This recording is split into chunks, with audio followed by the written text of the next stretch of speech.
say, what we're looking at when we look at the allopath concept? Well, I deal in an area which older people would say root doctor, because I deal with herbs, and vitamins, and minerals, and the objective is to give the body the nutrients it needs to get rid of the disease that the body has. It's not to suppress the disease, but to help the body be healthy enough to throw out the disease. And we view a cold as a cleansing process. A person catches the cold when they drink the soda or eat the hamburger. That's when they catch the cold. But when your nose is running, that's when your body's trying to throw out the waste that one consumes when one consumes a soda. So we view it kind of different from regular people, what you call natural, the MDs. They mostly use what we call suppression of symptoms. If your nose is running, they'll give you something to suppress the nose, stop the nose from running. Whereas we would give you something to help promote the cleansing. Okay.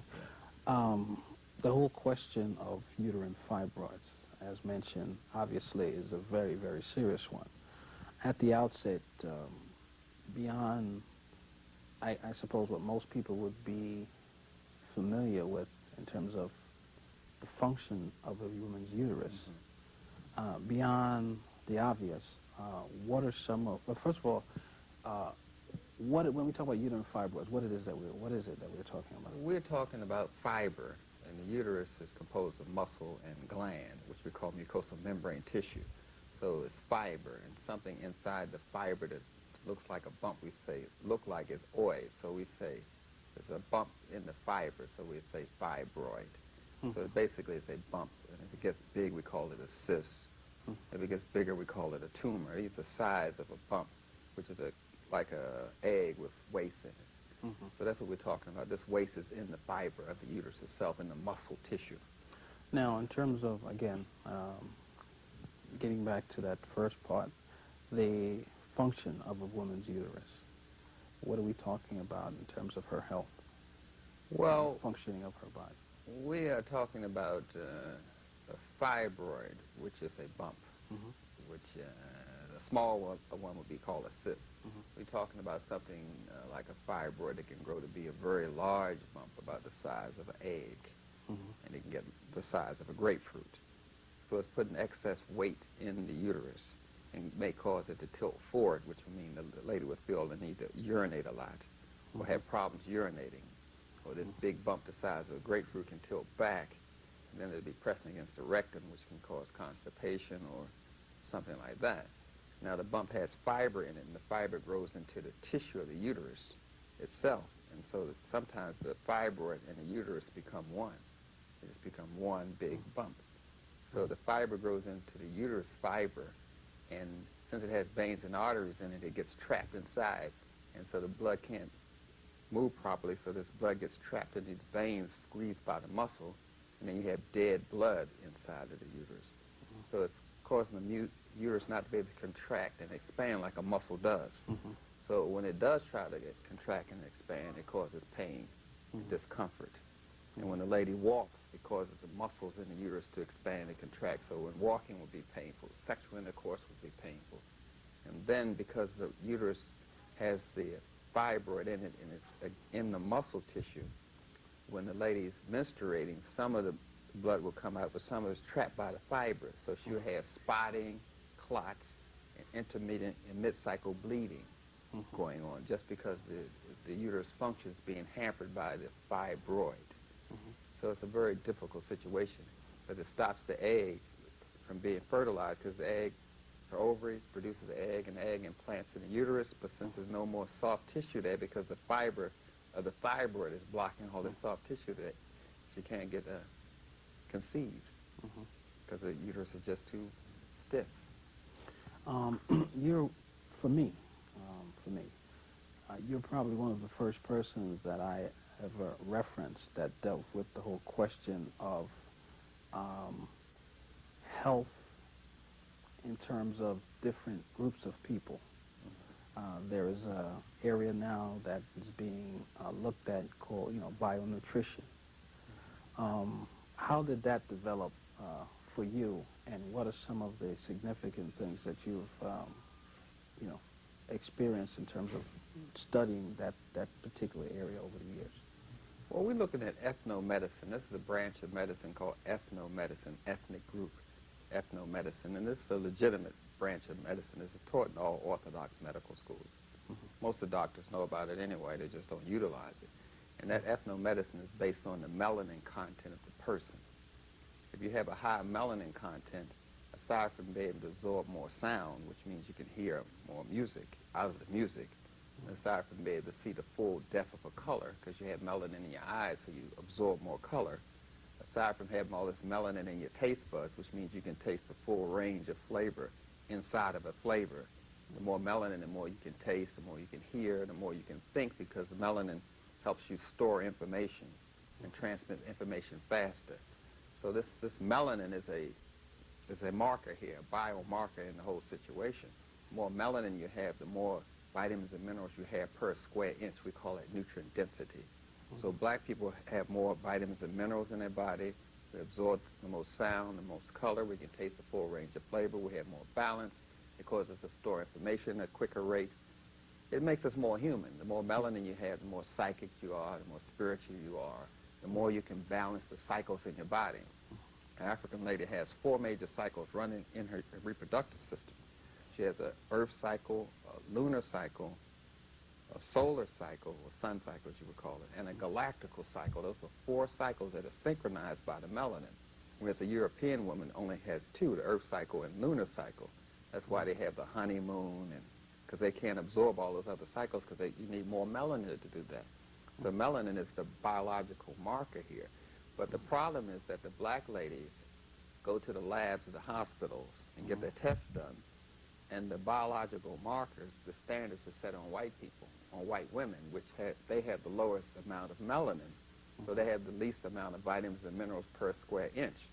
So therefore, a person, a black man or child, aside from the women going to the hospital, the melanin level is right here for us, where it's like that for white people. So we have that much extra vitamins and minerals, but when our level of vitamins and minerals fall all the way down to number 1, that's where the Europeans are rated, white people, their lab studies would view us as being normal, whereas we're already sick. So the whole context then of going to a hospital or what have you, you're saying that that whole process then is flawed. So in many instances, obviously, if you're going into it and it's flawed, then what can you expect to come out of it with in terms of restoring health? You're going to come out of it with some kind of level of disease. You're going to be sick. If you follow the white standards of normalcy for an African person with this high melanin content, you will be sick, but their lab study will say there's nothing wrong with you. So you go under this psychological illusion. I had a checkup, you know, that you're healthy when you're actually sick, because they never translate it based on the melanin content of your body. Then they're going to diagnose the black woman as if she's a white man, because all diagnostic techniques are set on diseases, signs, and symptoms in white men. The founders of European medicine are military doctors, and military doctors heal the soldiers and put them back in combat. So all the diagnostic symbols, markers are white men, not black women. So a black woman getting a sign and symptom of a heart attack is going to have maybe a little burning sensation in the heart, maybe some kind of numbness or tingling in the legs, maybe a little pain in the rotator cuff here. That's her sign and symptom of a heart attack. A sign and symptom, that's what we call the female principle in African medicine. So the female principle is how diseases are expressed first, the male principle second. But instead of us looking at the female expression of disease, we wait for the male expression of disease, which means you're twice as sick. So the male expression of a heart attack, female, is different from the female. The male principle means that a heart attack is a crushing blow to the chest. So all we wait for and look for is the male principle of disease expression, which means we're already twice as sick. So the black woman's diagnosing herself as a white man. Then she's going to the hospital getting herself diagnosed as a white woman, 3 times as sick in all diseases. No way you can be healthy using what European standards and you're African. So then we have this, but that's just the obvious part. That's why we have this branch called ethnomedicine. So we can use the biological markers based on the melanin content of the person. That's where you get the word hue. Hue means pigment. Pigment means melanin. So you judge races by their hue content. That's why you say human being, because you're talking about melanin. the whole science of medicine is based on melanin. Chemistry comes from the word chemi. Chemi means black. Black means melanin. When you study chemistry, you're studying melanin. When you study biology, you study melanin's ability to control the cell. So all we're studying all through school is melanin, biology, and chemistry, but they never mention the word melanin because it will lead you back to Africa, lead you back to supremacy, lead you back to the greatness of our, race and civilization. So they don't want to lead you back there. So they're never going to mention the word. It's like the Chinese say acupuncture meridian. Those are melanin memory lines in the body. Those racist Chinese don't want to say melanin. Nobody wants to say, maybe there's something great about these people. So they always skip over the word melanin. The Indian people don't want to say melanin. They say chakras. Those are melanin clusters in the body. Give me a break. You see, we have to start with the racism in medicine, too. It's not just in voting and school. It's in medicine. And that's why we're getting sick, because of the racism. And it's really sad for a black woman to go to the hospital and be diagnosed as if she's a white man. That is really sad. Given all of that, how do we, well, what role then does, say, diet play in this? Because I think in looking at the diet today, again, it's not certainly the diet that maximizes the health potential of the African person. Can you speak a little bit to that, the relationship of the food that we're eating, and how that, in terms of specific with the uterine fibroids onset?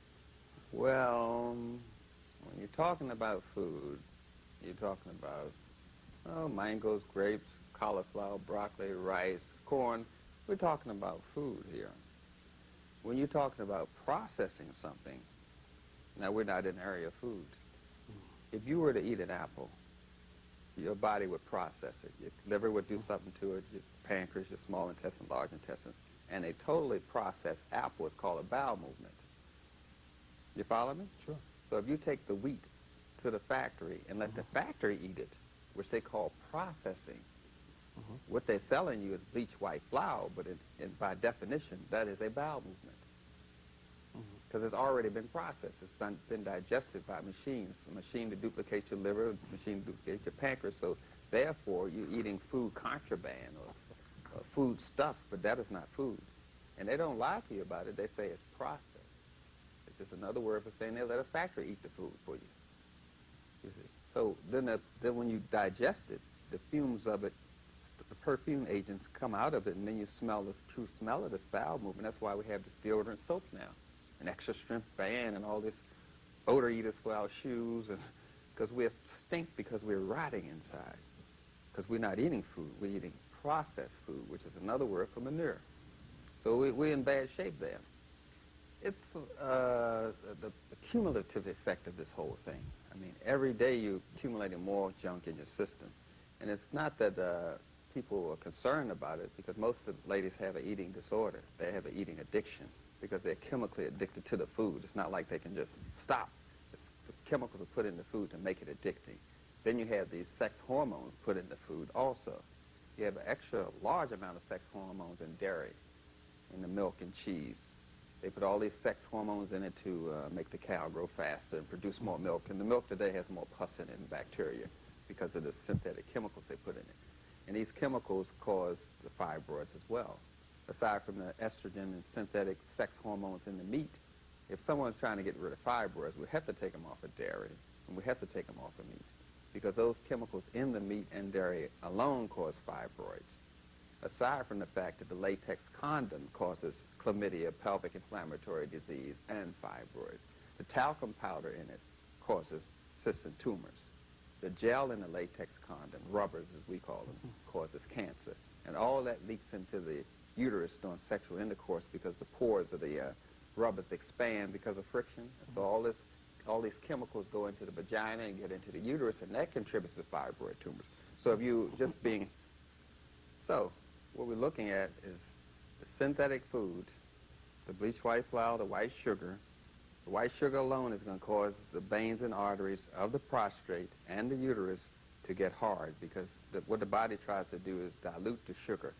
See, when you take the sugar out of the apple and you eat that sugar, the body says, where's the vitamins and minerals and water that went with the apple? So it pulls it out the veins and arteries. So that's going to cause the veins and arteries of the uterus and the prostate to get stiffer. Of course, it's going to cause blindness. The person's going to be on dialysis, lose their leg and feet anyway. But I'm just saying that there's a slow process where this is causing the stiffening of the uterus and the cumulative effect of the bleach white flour and the dehydrating sodas, because sodas dehydrate the body. When they make the soda, it's dehydrating because How so? Because it's like this sugar. It needs all this water. It's like salt. It needs a lot of water. So we call them mineral salts in chemistry. So it's pulling the fluids out of the veins and arteries, making the uterus stiffer, which means it's going to hold more waste. So we got to come off of the bleach white flour and the white sugar. We got to come off of the dairy and the meat and the latex condom just to get in some kind of range of health here. But no, we're not looking at all these things, because most black people, and the black ladies included, have an eating disorder. They eat for emotional reasons. They eat when they're upset. They eat when they're happy. They eat when they go shopping. They're addicted to the food. So they have an eating disorder on top of the fact they're trying to be healthy. You see? So we really got to look at this issue of the fibroids holistically, aside from the fact that it's spiritual, that the uterus is a spiritual organ. Well, it's actually a gland. Well, that's going into the miseducation that we have, because we don't know what an organ and a gland is. Expand on that, though, when you say a spiritual organ. Well, we're talking about creation. We're talking about being able to recreate yourself. So we have a system of sexuality in African culture we call sexual regeneration and sexual reproduction. And when you just focus on sexual reproduction, you're in the phase of sex known as breeding, which is what we learned on slavery. But before we came here, we had sexual regeneration, and that's when the man ejaculates and don't ejaculate. That's when the man and the woman say a mantra when they get to the orgasm state and visualize the energy going up their spinal cord, up to their pineal gland, and regenerating their spirit. And we call it, using sex for that purpose, sexual regeneration, which is what we practiced before we came here. There's a male component to sexual intercourse, which we call the sympathetic nervous system mediated. Then there's a parasympathetic mediated part of sexual intercourse, which we call a female principle. When you're in African science, you always deal with the male principle and the female principle. If a person doesn't say male and female principle, they're not in African science. Because we know it takes a male and female to make a child. It takes a negative and positive to get electricity going. You always have to have this male and female principle. Even if you took music, which is art, and you played the piano, you're going to end up in science, because it's math. So art is female and science is male. That's why they call medicine a healing art. That's when you're using the female principle of medicine. That's how you diagnose. You diagnose with the female principle and the male principle. And when we were looking at disease earlier, and I was talking about the male expression of disease, we were just using the male principle. And you can't make a good diagnosis that way. You have to use both of them, because it takes two to tango, as my grandmother would say. Does the male contribute to the development of fibroids in the female in any way? Oh, yes. The females contribute to the development of prostate. How so? It's aside from the fact that we don't use sexual regeneration, aside from the fact that the lady may harbor anger in her body, which will stop the uterus from working properly. Anger, frustration, disappointment, all those are feelings that have an impact on the muscular system. That's why people say, I got to relax, they're too tense. But in a relationship, you can produce tension. You see, this is not, I don't think couples doing this deliberately. Sure. They're just not aware of the impact that they have on each other through their words, because we do a lot of sick things to each other. We look at each other sickly. When you look at a woman and you're just looking at her behind, you're looking at the woman like she's a white woman. And that the white, you see what I'm saying? Because they train us to look at each other's behind. That's not the way African people look at each other. We look at the spirit, third eye, then we look at the two eyes, because we make a spiritual attachment first, you see. Then we go into an intellectual and a physical kind of thing. But first we look at the eye of Haru, if you're into Kemetic kind of thing. We're looking at that spiritual consciousness. But we're looking strictly at the ladies behind, and we're just concentrating on the physicality of her. Just like the sisters look at the brothers behind. See, that's the way Europeans look at each other. That's not the way Africans look at each other. I don't know why we're looking at each other's behind. Anyway, we don't sell toilet paper. No telling. The people must get very excited when they look at a toilet, if they're into this behind thing so much. That has nothing to do with Africans. So when we look at each other that way, we're making each other sick just by looking at each other. Because we're not looking at each other through our culture. Because we're not exposed to the fact that science is the language of a culture. It's not like people think 1 and 1 is 2. That has nothing to do with science. Science is a language of a culture. It's the language. Science is political and social. Medicine is political and social. It's the language of a culture. It's supposed to help you connect to your body, connect to God, and connect to nature. That's what science is supposed to do. If all you're doing is connecting to your body, then you're missing the rest of it, so you're making yourself sick. That's European science. It's not African science. African science is first spiritual. When you throw that out of it, you're going to be sick anyway. So it's a lot involved here. As Carnegie would say, we're miseducated in the way we look at each other, and we're miseducated in the way we diagnose each other, and we're miseducated about what food is, you see. So that puts another factor in the equation. So we can't produce healthy children. Most of us come out of dysfunctional relationships anyway, so we're going to make a dysfunctional relationship. If you're not free, you're dysfunctional by definition. And most of us come out of dysfunctional relationships. A slave man and a slave woman are dysfunctional. Because you can only be functional if you're free. So we come out of a hereditary caste system of passing down dysfunctionality, passing down anger, passing down all this erroneous beliefs about our sexuality and diet to each other. And we carry this stuff. So all of this then culminates in the diseased body. I mean, we're talking specifically here of just uterine fibroids, but we're talking about the whole entity, of which uterine fibroids is just one aspect of it. Yeah, we're talking about the whole entity, and we're looking at sterilization. We're looking at another form of genocide. When you're running into like 60% of the black women with fibroids, I see young girls 9 and 10 now with fibroids. I see young boys 9 and 10 now with prostrate problems, you see. 9 and 10? Yes. Anytime a young lady's having a period 5 days, she's heading into some fibroids. Because the period should not be 5 days. 3 is the max. 1 is normal. So if she's into 5 days of menstruation, she's heading into fibroids. Now, I mean, this is not something that I have any extensive knowledge on, but just in terms of those females in my life and hearing other females talk, it seems that seems to be the normal in terms of time, 5 to 7 days. So you're saying that in fact is abnormal? Yes. Whoever taught them the normal? Who taught them the normal? It's the European standard of chemistry, the European standard of lab studies. They base the normal on a white person's body.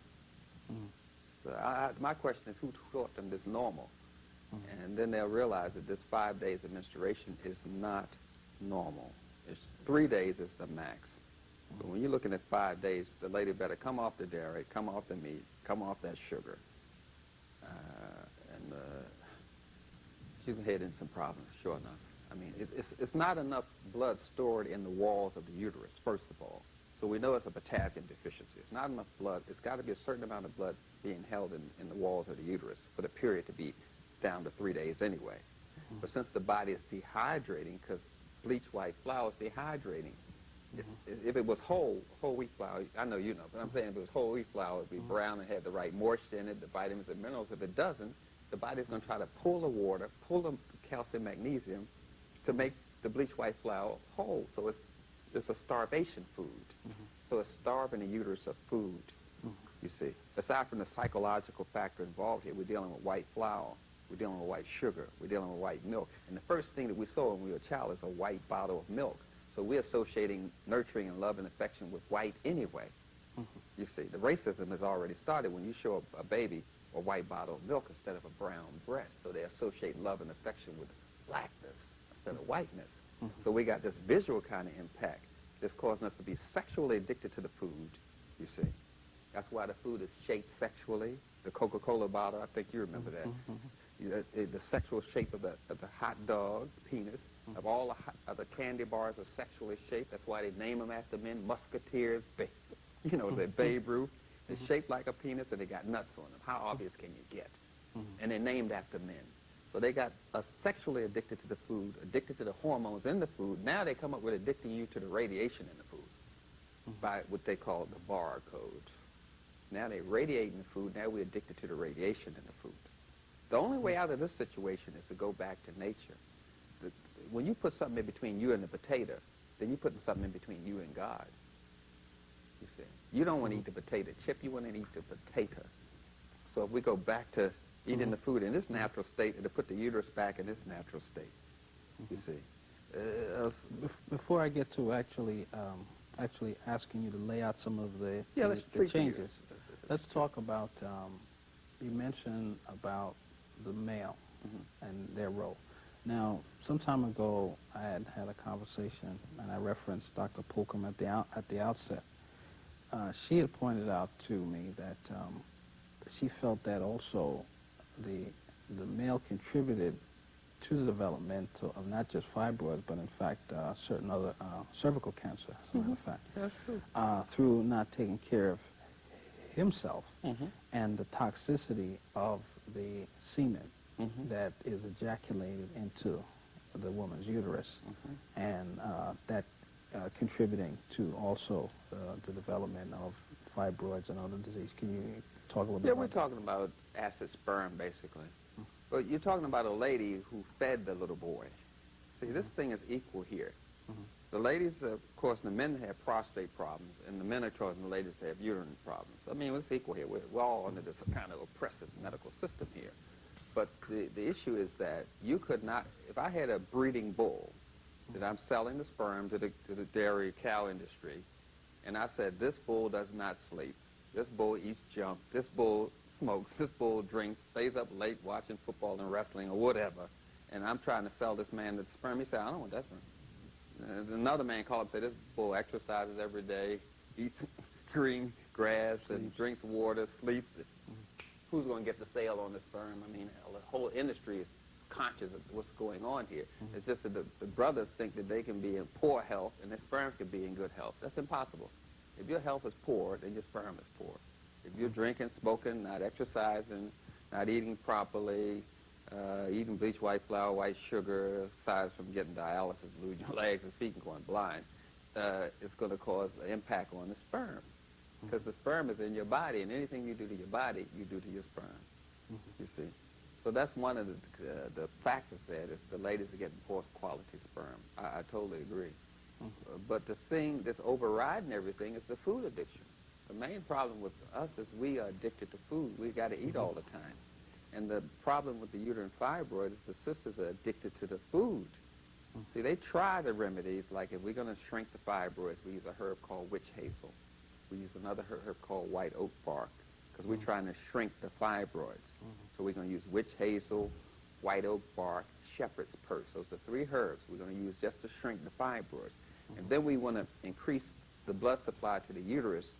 So if I had a fibroid, I had a tumor in my brain, I want to shrink it, I use shepherd's purse, witch hazel, and white oak bark. But I want to get it to my brain, so I use ginkgo or gotu-kola. Follow me?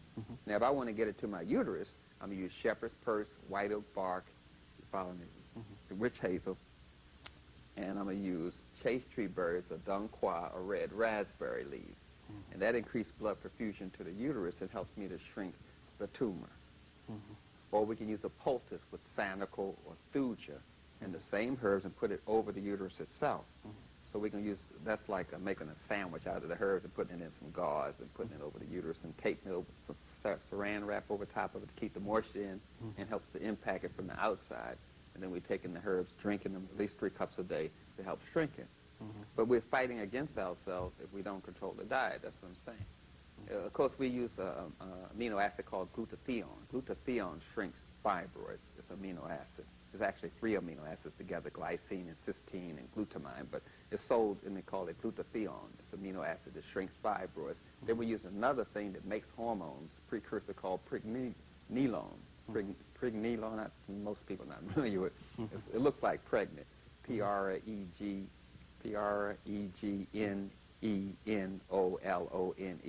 And we say pregnenolone. And that shrinks cysts and tumors on the fallopian tubes as well. So we use pregnenolone, glutathione, and we use these herbs to shrink the fibroids and clean up the blood, like burdock or golden seal, or I know you're familiar with burdock, golden seal, dandelion root, which is good for the pineal gland. So we're going to clean up the blood, shrink the fibroids, and take these amino acids to help shrink it as well. There are remedies for it, but we're back to that same fact. We're back to this diet. Now, is any of this Is this in terms of category of tumors? Is it ever malignant in terms of its toxicity? Well, basically, that's a social kind of term to me. I don't know what malignant means. It's No, in terms of in terms of the standard stuff that you hear out here, and again, using that reference. Yeah, I understand. Generally, if it's malignant, supposedly it's more dangerous than something that is benign, whatever. So I'm saying, and hence that's the rationale for the hysterectomy and all the other stuff that happens. So I'm saying, at any point, is that necessary in terms of the individual? No, they have to be pretty far gone for a hysterectomy to be required. It has to be pretty far gone. So why then is it so prevalent? It's a fad. Medicine has fads. One time we had tonsillectomies. That was a fad. And women are the easiest prey in the medical industry. Women are what runs the medical industry. Sure. And we're forgetting that fibroids is not a disease anymore. It's an industry. Cancer is not a disease, it's an industry. AIDS is not a disease, it's an industry. And like any industry, like the automobile industry, we come up with new treatments, new research, all this kind of stuff to keep our industry going. Fibroids is an industry. It's an easy payday. All you have to do is tell a lady, oh, you got a 3-size or a 3-month pregnancy. Hell, the uterus is built to carry a 9-month pregnancy, so it's not size that's the issue in fibroid, it's the location. It was blocking the mouth of the uterus itself. And then the menstruation fluid can't come out. It's the location that's the problem. It's not size. But to get a woman in that predicament, then you prey on them. The industry is run by men. The textbooks are written by men. The diagnostic techniques are written by men. So everybody's following the male standards. Even the female doctors are. And what they do is just scare the hell out of the woman and take her uterus. And the result is genocide. We can't expect anything terribly honest to come out of medicine. I don't know why they think medicine's so sacred in the first place. You can't expect anything. You have to take control of your health yourself. The same thing we were doing before we were allowed in the hospitals, before we were allowed on the front of the bus and all that stuff. We got to take control of our health ourselves to be healthy. You got to empower yourself with information and take control of your body, because you cannot expect the Europeans to take control of your health and provide for you. This is something that's personal. So I'm saying that the herbs available, the ones I named, the witch hazel, the white oak bark, and shepherd's purse, are quite popular. You can get them anywhere. They're quite popular. And the herbs for the uterus that helps keep it strong, keep it toned, red raspberry is quite popular. So the lady can get those herbs. Now, how do you know how to use them? Well, for someone who doesn't know how to use them, they just take 3 cups a day. And that would be standard. And you mix them together in equal parts. So you take a teaspoon of white oak bark, a teaspoon of shepherd's purse, you see, and you mix them all together and fix them, and then keep it in the fridge. You can make a gallon at a time and keep it in the fridge, and then drink 3 cups a day. That's for someone who doesn't know that much about them. But education, I have educational videos and audio, so that Joel Pooper won't take you right through the whole steps of it all. And what about those people that are actually just coming into this? So,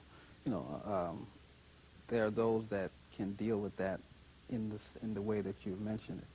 There are others that might, it doesn't, the taste might be an issue for them. Oh, then the herbs come in tablets. There's no excuse now. They come in tablets. They come in extract. You can buy them already made and drop it in some juice or drop it in some water and drink it. So there's no excuse now. Or you can make it yourself, which is cheaper. Okay. Yeah. Are there any other ways of actually dealing with it other than those that you've mentioned so far?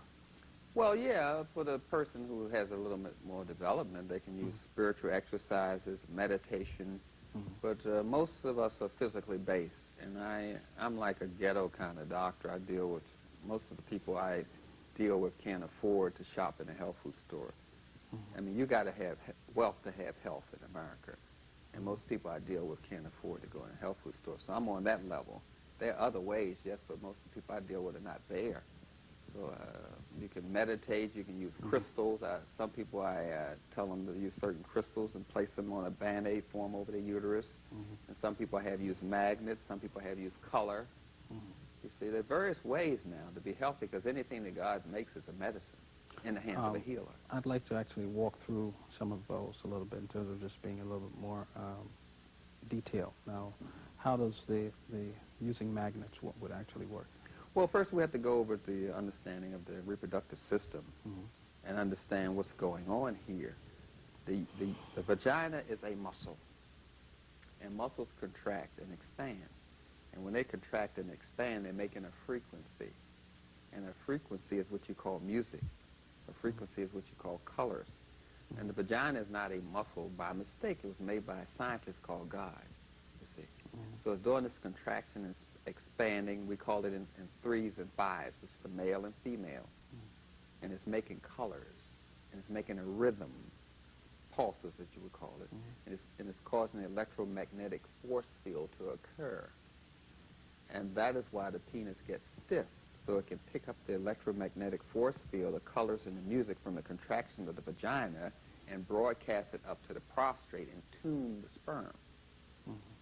Then the uterus and the fallopian tubes do a kind of a dancing thing like this and tilt forward, which produces a cup at the mouth of the uterus.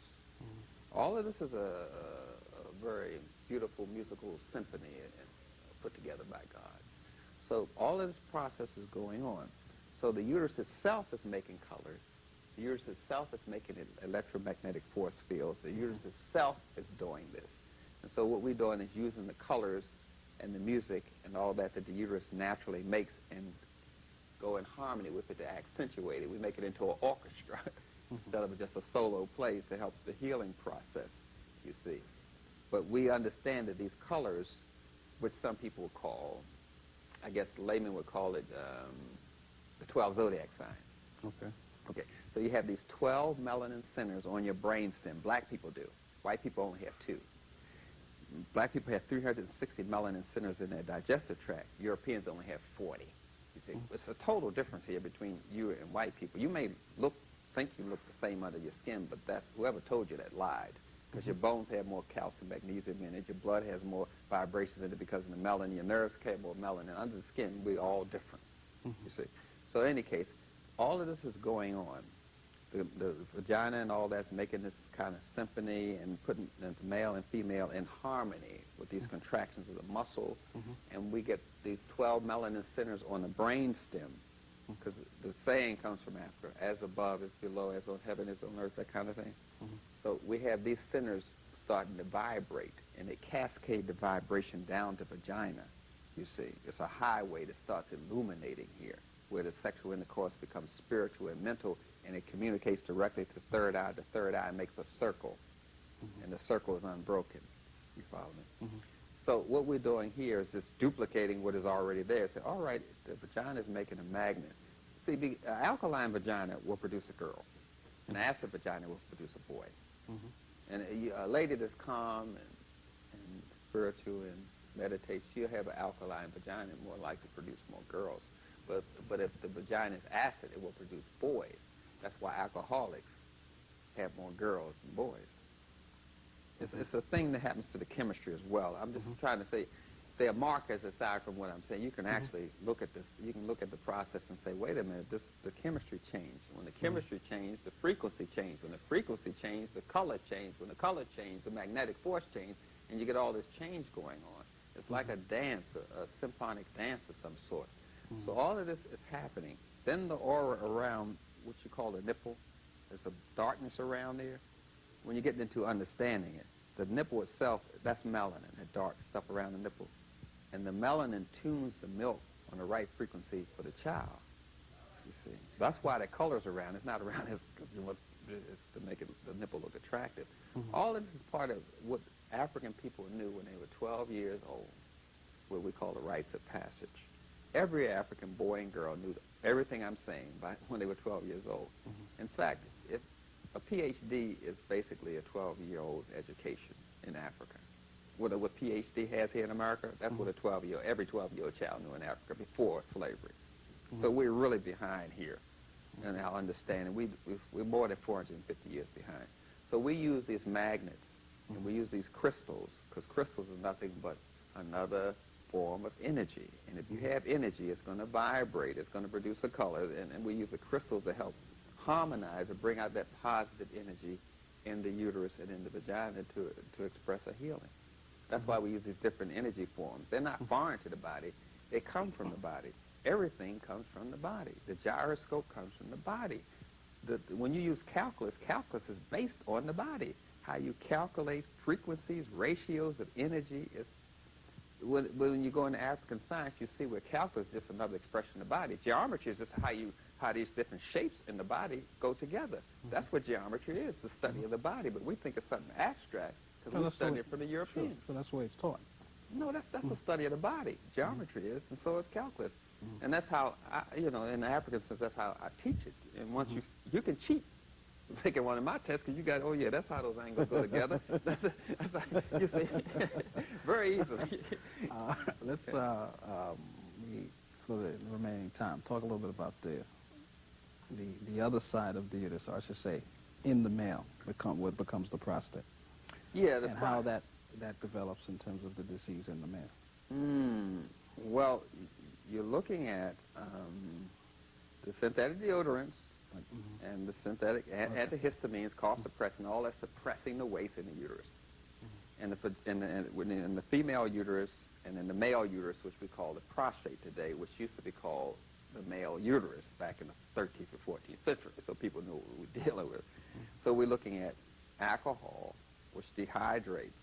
I mean, if you put it on your skin, it dries up your skin. And it does the same thing when you drink it. It dehydrates the prostate. So does vinegar. And a lot of brothers are addicted to vinegar. And they put this hot sauce or whatever, they're after the vinegar. Because what is happening is that you get addicted to the chemicals you take, but you also get addicted to the chemicals your body makes. And your body makes this vinegar at a higher rate when you eat junk food. So you're addicted to the chemicals you're making inside your body, and you're addicted to the chemicals you're taking inside of your body. So they know what they're doing. Absolutely. So when a person, like a brother that eats a lot of sweets, that's dehydrating. So it's going to pull fluid out of his prostate. Now, if you're addicted to sugar, like 90% of the black people are, I mean, we in Africa, it'd be different because you could eat some mangoes, papayas, and whatever. But people are addicted to this white sugar. And sugar is associated with love and affection. So you find a brother and sister into the sugar because they're not able to give love and receive love. Even though they say they're in love, they haven't went through a rite of passage or been taught how to give love or receive love because they got this anger blocking them, bad day at work or stress or hypertension. So they're not able to give love and receive love, so they use sugar. And sugar's emotional side of that is a disorder with love. Then if they're angry, they're going to have salt. So they're not only addicted to sugar, they're addicted to salt. They can't love each other and they're angry about it, so they're using salt. So all this is playing into the whole ramification of the deterioration of the prostate, because the prostate is on a cycle as well, just as the uterus is on a cycle. The uterus is on a solar cycle, which is a 3-year cycle, and the ovaries is on a lunar cycle. The ovaries put out an egg once a month. That's a lunar cycle, but the uterus itself is on a solar cycle, which is a 3-year cycle, which would be natural if a lady had one child. She's going to breastfeed the child for 3 to 5 years. That's why the uterus is on a 3-year cycle. That's her baby space, as we call it. So that's being violated. And the man is violating it because if he had one wife, if she's pregnant, he isn't going to have sex the whole year because you don't have sex with a woman when she's pregnant. Then if she breastfeeds, that adds 3 years to that. So that's 4 years he's going without sex if he has one wife. So he wouldn't be straining and over-sexing himself, you see. But with the advent of this so-called birth control pill, which causes uterine fibroids, which causes bleeding, which causes cancer, and all of this causes us to violate our natural order and harmony that we're supposed to have with nature. So we have a disease of rheumaticity as well. So how does he deal with that in terms of remedying that? Well, what we basically use for that is saw palmetto, S-A-W. The next word is P-A-L-M-E-T-T-O, saw palmetto. It's a berry from the palmetto tree, which looks like a palm tree. That will take any brother that is in America and all over where I go, I tell them take that every day. Saw palmetto. Sometimes it's sold with a herb from Africa called pygem, P-Y-G-E-U-M. So he would take saw palmetto and pygem, or just saw palmetto every day. Take at least 4 tablets. every day, you see. And some ladies are trying to control their hormone level. They have to take it too, you see. It's good for the fallopian tube to help strengthen and cleanse them. So a lady would take soul palmetto as well. It's not just one sex, but I would tell the brother to do that. Take that. And the sister keep the tone and the cleanliness in the uterus. I would tell her to take red raspberry anyway. Those were just something you have to be on because we are under attack from the commercial industry, you know, McDonald's and the dairy industry and all these people, aside from the radiation from computers, which causes cysts and tumors and cancer. Just the radiation from the computers alone causes that. Because we're getting disease from computers now, from radiation. Radiation will kill you dead as a doornail. You spoke to that a little bit in terms of the way the food is what we call food, I suppose, is actually being prepared to be given out to people to, you know, consume. It's becoming an issue more and more where you hear about it. But again, I don't think a lot of people is quite clear on what it is that, you know, we're talking about when you talk about irradiated food. Can you talk a little bit about how that, what that actually is and how it actually affects you once you ingest foods that come to you from that?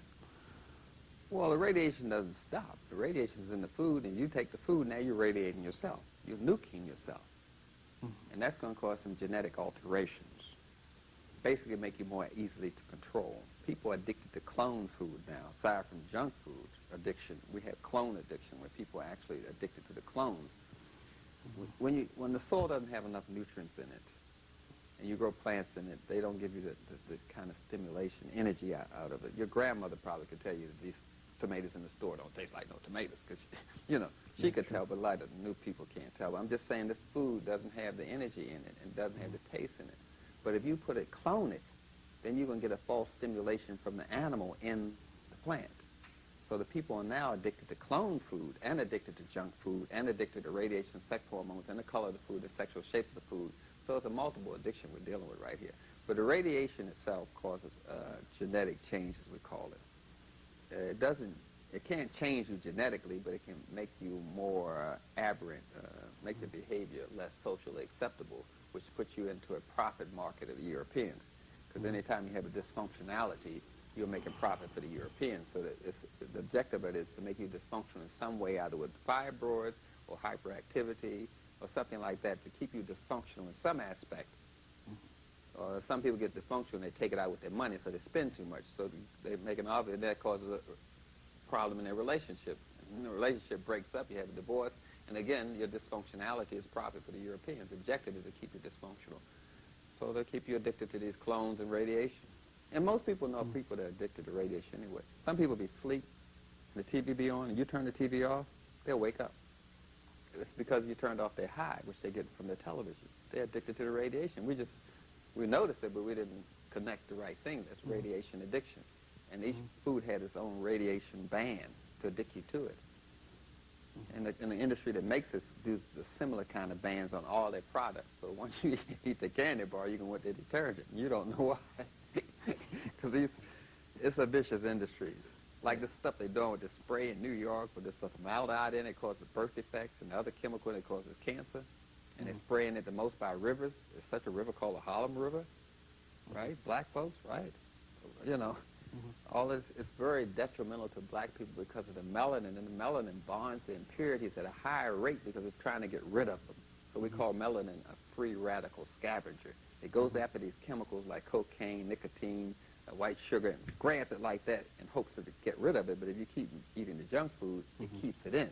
Sure. And we have a high melanin content of our uterus and of our prostrate, more than white people. So we're going to pour more impurities in our uterus and prostrate, which we call static electromagnetic radiation charge. That's that, like a lady gets static in her dress and it clings to it. We get a static charge in our uterus and prostrate. So when we walk by a computer, we absorb more toxins because of the static electromagnetic charge. So we best get a magnet or a diode, D-I-O-D-E, to neutralize the radiation because it's more harmful to us than white people. So you're saying then, in terms of just what you mentioned, in your home, you want to, particularly then in the bedroom, you want to eliminate all of any electrical. Need to unplug that stuff. Unplug the TV, unplug the VCR, unplug the electric clock, unplug all that stuff. because it's going to get in the metal of the bed, and it's going to radiate you all night. It's just another way of getting you sick.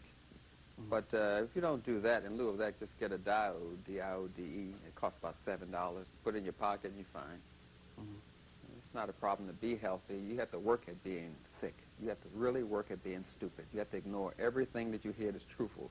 You have to work at being stupid. Being stupid don't come easy. Now, in terms of the vibration of dead food, we're living entities, we have a different vibration. Right. How does that also contribute to that, the process of creating disease in the body? Oh, my brother. If you're eating something dead, it's going to make you dead. It doesn't take a little... But I'm saying people don't make that connection. You know, it's like, it tastes good.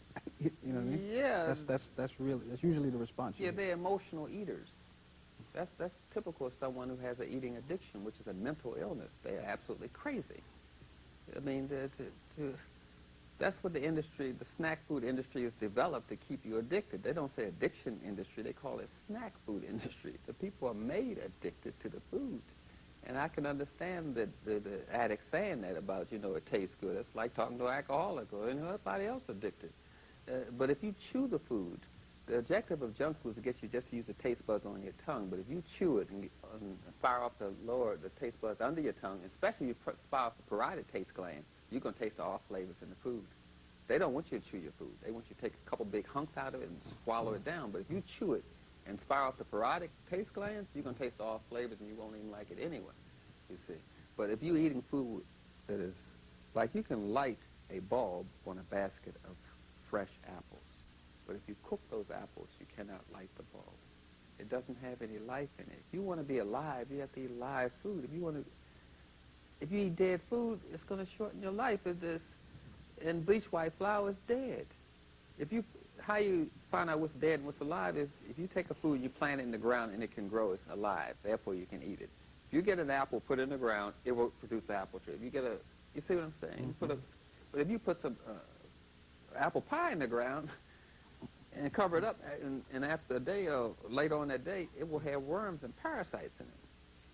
You see, even the meat and the milk is going to have worms, and fish has the worst parasites in it. They have worms in fish that will kill you dead as a door now. You best get some wormwood. That's very popular. I like to say that because people can remember that. Okay, worms. Get some wormwood. Because if you're eating dead things, you got to have worms. If you're taking dairy, you got some worms. If you eat meat, you got some worms. You might as well go fishing. All the worms you're going to have in your body, and that's going to cause you to eat more food. The objective is for you to keep worms because Europeans' digestive tract functions on 10 to 20% worms anyway. We're going into their anatomy, and now the anatomical structure is totally different. You see, we have a different bacterial flora. We have different plants and animals, which you call microbes, in our digestive system that are different from Japanese, Chinese, and Europeans. And if you're eating like them, then you can produce the same amount of parasites they have in their system, and they need those worms in order for their digestive system to work. They're Europeans. So we got to look at this whole thing. We got to get a hold of our eating addiction, and first thing to get a hold of is that white sugar. Get some vanadilyl sulfate. Some people call it vanadium, and that will get a person off insulin in 3 months. It never taken me more than 3 months to get a person off insulin injections using vanadilyl sulfate. Some people call it vanadium. We got to knock out that sugar craving. Got to knock that out. Because what are some references? We're coming out today, and I just want to get some references from you in terms of where people, outside of your books, of course, are there any other references that you recommend that people would go to gain more information on this? Well, they have these little pamphlets in the health food store, and I wouldn't invest a lot of money in this issue here because they have little pamphlets that come with these products, and you can always get a pamphlet and look at it. But when you go in those stores, it's going to really soak you. I mean, really. But they have little pamphlets that all the health food store put out, newsletters and things like that. And, of course, I got about 70 audios on all these subjects I mentioned, which people can access, no problem. Information is there, and information, especially African-centered information, will give you power. If it's European information, more than likely you're just creating Uncle Tom or some certified Negro or something. You want African-centered information, which comes under ethnomedicine, which will give you the diet that you need to fuel your African self, How would someone get in contact with you if they wanted to, speak with you about either dealing with some of the things that you discussed? Oh, they can call me at 843-522-8545, or email me at healafrica@hargrade.com. I'm accessible. Okay. Again, this is Yero Bandeli. We've been talking with Dr. Llaila, Africa, and we've been discussing, we started out dealing with the question of uterine fibroids and its development and proliferation in black women. And I think we've covered, to some degree, the general development of how disease itself is onset in the body. We hope to have him back to talk about some other areas. And as usual, we hope that you found the information that we presented to you useful.